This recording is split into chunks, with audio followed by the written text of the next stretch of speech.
Ang ngalan ko ay Selo, na mas kilala sa tawag na Tandang Selo. Ama ni Cabezang Tales, lolo ni Huli. Hangad ko lamang ang simpleng pamumuhay kasama ang aking pamilya. Ngunit tutol sa akin ang tadhana.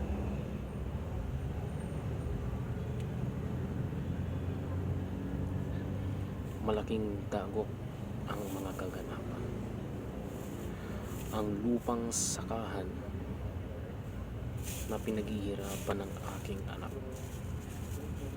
Inangkin ng mga praile. Kasabay pa ang di makatarungang buwis. Dinakip ang aking anak at malaking halaga ang ibinata bilang pantubos. Nakagagalit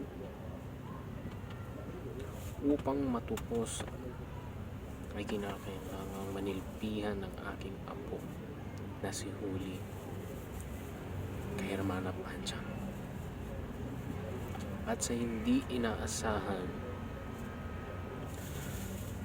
nang makulong ang kasintahan nitong si Basilio, pinagsamantalahan ng kanyang hihingan ng tulong na si Padre Camora at napatiwakal. Pait ang aking natamasa. Dangal ng aking pamilya'y naglaho, nakagigimbal at nakapupuot. At sa hindi inaasahan, ang apo kong si Carolino,